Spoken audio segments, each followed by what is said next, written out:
Right here in the city of Edmonton. I'm here to see Dr. Awa, but I'll let her to do a proper introduction of herself.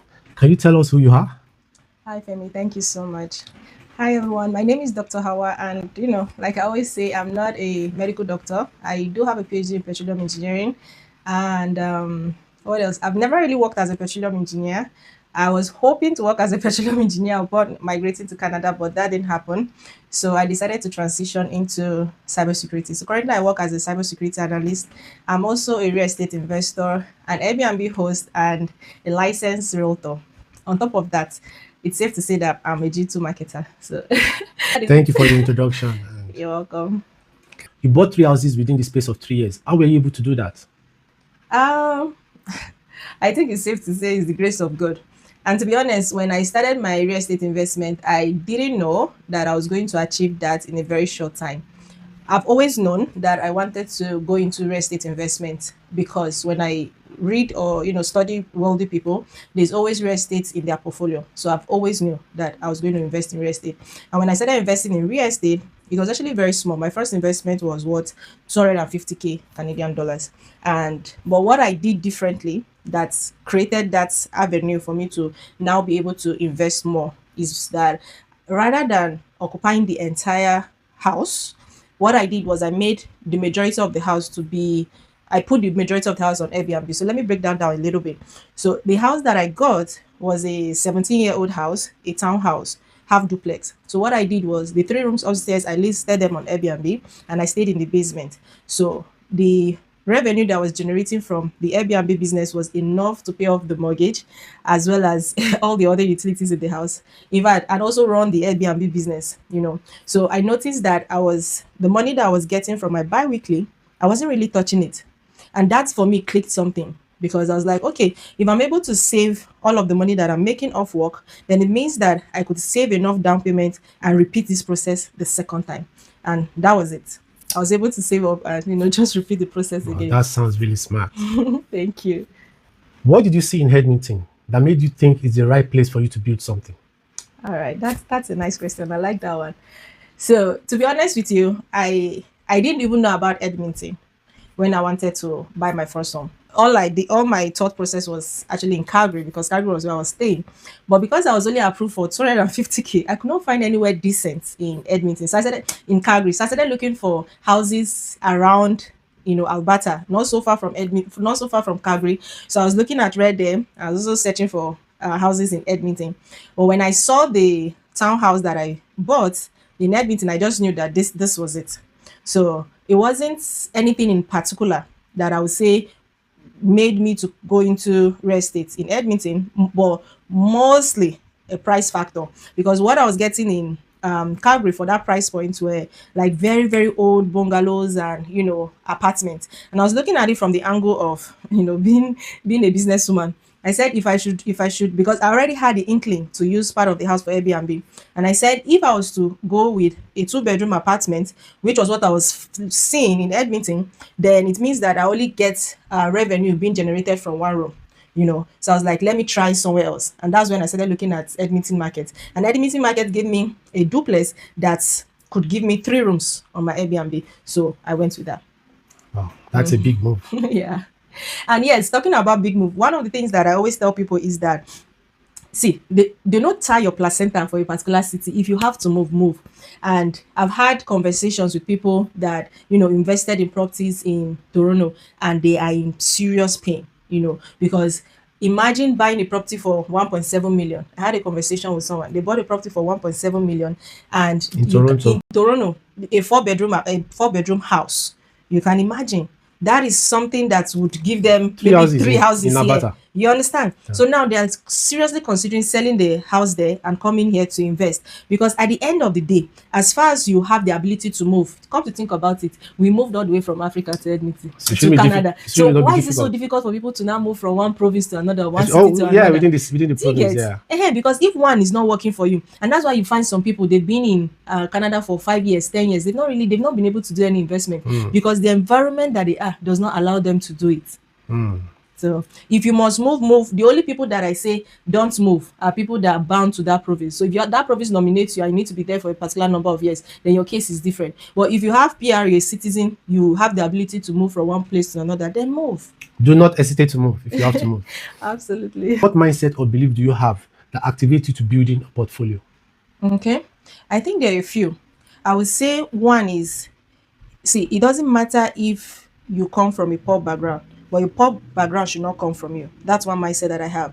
Then, but one very important one I would say is delay gratification, because I know, see, when I got my first home, I had friends, especially my friends back in Calgary. They'll come and say, Hawa, why do you want to put your house on Airbnb? Why do you want to rent a part of your house? This one, that one. What about if this Airbnb guest comes and kidnaps you, comes and kill you, comes and harm you, comes and do this? It's your first home. Enjoy it. This one. But then I was thinking, I bought this house as a single lady. I have no husband, no boyfriend, no spouse, no child, right? How many rooms can I actually live in at the same time? And the answer is just one.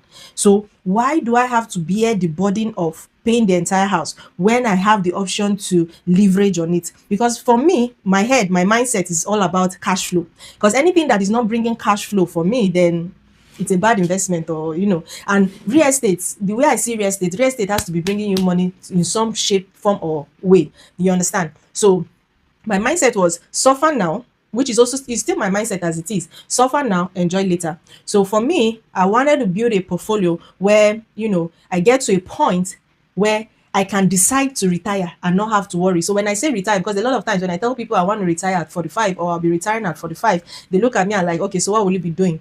But for me, retiring is different. The way I see retiring is getting to a point where I have enough cash flow from my investment and the things that I'm doing that would enable me to decide whether or not I want to work. So when I work, I'm working because You don't want to be bored. work. I want to work, not because I need to work. You understand? So the mindset is different, right? So when I clock into work, it's more like, I love what I'm doing. And if I don't love what I'm doing at that point, I have the liberty not to work, right? And if I don't work, guess what?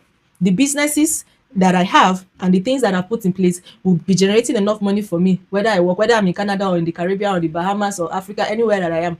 Yeah, It's freedom. exactly. Independent. I haven't lived in both Calgary and Edmonton. How would you compare the opportunities in both cities? Okay.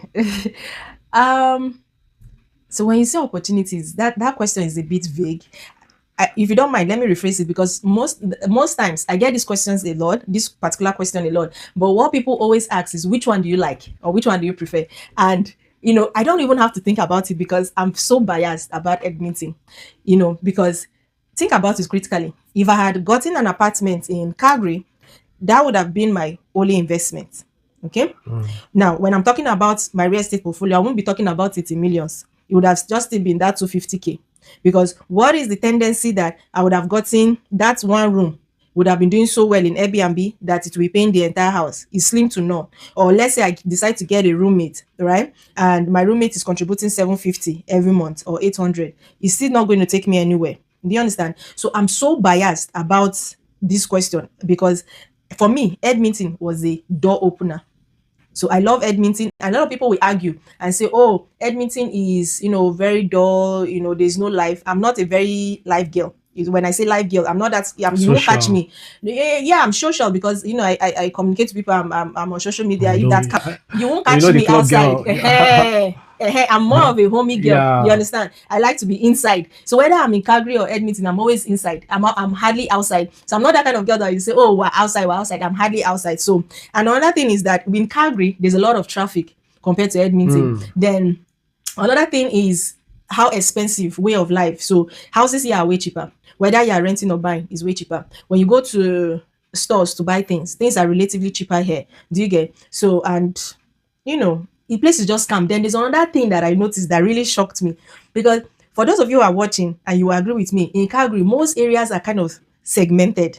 There are places you go in the north side and it's just black Nigerians. There are places you go, Indians. There are places you go, Caribbean. But when I came to Edmonton, the few places that I've lived in, I saw that me, I'm here. My next door neighbor is India. It's more diversified. The next one is Caribbean. The other one is an European. The other one is Indian. It's just mixed. You understand? There's no, hey, this area is for blacks. Maybe they could have areas that, very saturated with a particular race, but I haven't really seen it's not, or rather it's not so obvious the way it is in Calgary. So me, I would always choose Edmonton any day, anytime. It's Edmonton for life. So when you're talking about diversification, Edmonton is the place. Yeah. For someone watching you right now who feels that they are starting from nothing, what do you have to tell them? Hustle. See, if you haven't got it to a point where people will laugh at you and say, you too dey find money or you're a hustler, you are not there yet. And why do I say that? Tell me, there's something that happened one time, So I have this WhatsApp group where I was always, posting stuff, not just one, a couple of WhatsApp groups and even Telegram groups that I belong to. And I would always, so some of the things, let me digress a little bit. For those of you who are just starting, start small. Start small and have audacity. That's one thing I'll say. Have audacity. Because see, the first time I walked into the bank to get a mortgage, do you know what I was approved for? What was it? 120k. Oh, that will buy a balcony. 120k. So that should tell you something. I wasn't even there financially, but I still walked into the bank and just try my best or try my luck. Do you get? And now this was what I learned from that experience. One thing the mortgage lady told me was that I needed to pay off my student loan, and when I do that, I'll be qualified for something higher. So one thing is for sure, the things that you have in your credit matters a lot. And that's why I see people, they are just landing Canada, they go and they do car loan, they start financing cars, and I'm like, kilo day, what's happen? No. You don't understand. Like, it's not necessary. I drove the car that I drove in Canada when I came. That car, I bought it for $900. I drove it for 2 years. The other car, the next car that I bought, I've only driven 2 cars since I came to Canada. I've never driven a brand new car. Since I came to Canada, I only driven 2 cars. The second car that I bought, I went to auction house to get it. A 2017 Ford Escape. I got that car for, was it 75 or 85? And I've been driving it almost, 4 years now. Wow. Do you get? Yeah. So one of the things that people do is I don't wear designers. I've gone to Value Village to buy things so much so that the security man, me and her friends now. If I enter, I go say, you've come again. Even up to now? Even up to now, I still don't wear designers. See, all of my siblings, they wear designers. They invest heavily in, brands, but I don't. Do you get? I don't. I still wear like normal. If the clothes don't pass $20, $30, I'll be asking myself, why can't we go heaven? So you'd rather be the portfolio than to... Absolutely. And that's the mistake a lot of people make. They spend so much of their resources buying things to look very flashy. So for instance, see this my shoe. I got it from Shein. If this shoe took us maybe $30, but you see how cute it looks. This kind of shoe, you get the designer parts. Maybe they'll sell it for $800 and something. But me use 800 and turns out to working on the ground. It's like, for me, it's like, I'm not there yet. Do you get? Maybe when I start making revenue of $1 million a day. Why not? $1 million a day, then I can buy a new shoe and I need designers. But if I'm not making that kind of money, anyway, let me not digress a lot. But what I'm trying to say, for you who is just starting, right? You must focus on the habit of saving, because that's what I did. I saved like my life depended on it, and I did all the side hustles that I could think of. Physical security, I got the license. I was doing physical security job.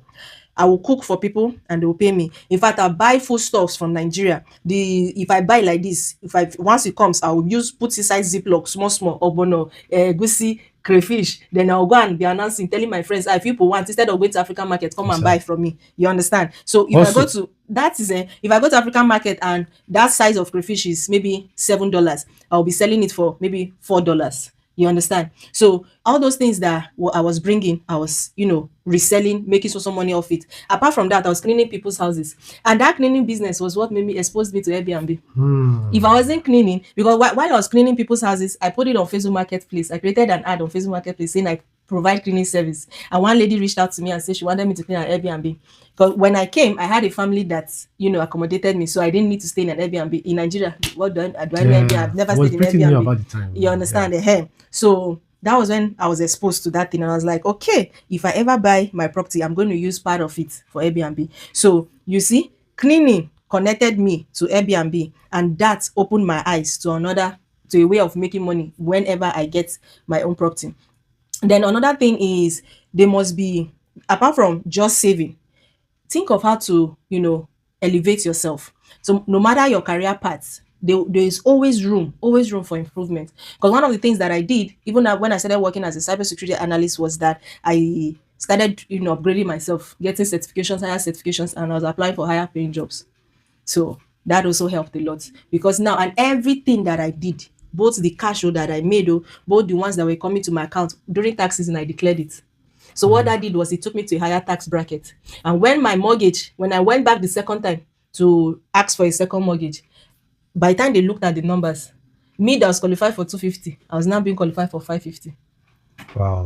So, but if I was doing those businesses and I was hiding them, I wasn't declaring them. If I go back now, maybe it's 300 to approve me for, or even less. So, by all means, do what you need to do, declare what you need to declare. Let CRA knows. At least get to a point where you no longer need, if you don't need loan, you can by all means hide it. But if you need that loan and you need to show that you are in a higher tax bracket, then declare it. That's how I'll see it. That is growth in the highest level.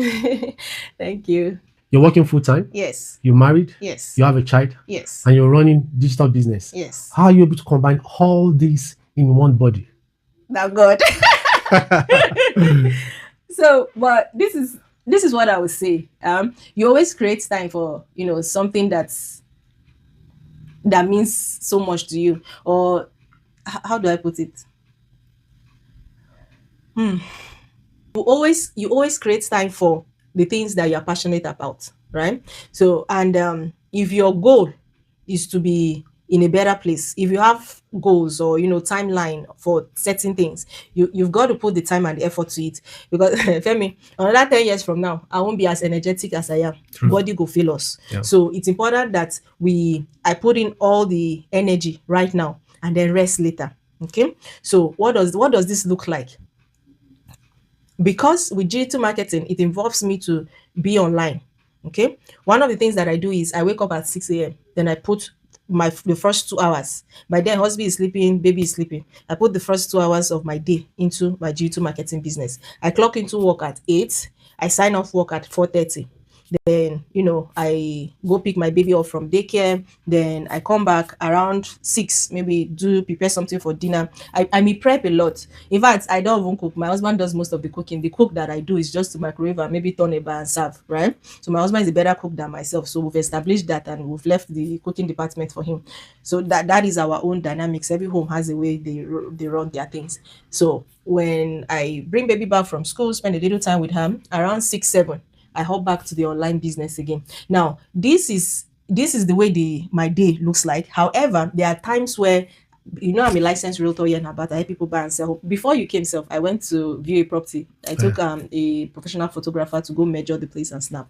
But I have a seller client that I'm working with right now. So sometimes when I have buyer clients, after work, dinner and all that, baby as well taken care of, I would go for viewing. I'll take my clients to go view. So that time, I'm not able to put it into my digital marketing business. I put it into my real estate business. Do you sell across Alberta or just in Edmonton? Oh, across Alberta, everywhere in Alberta. I'm licensed for the whole of Alberta.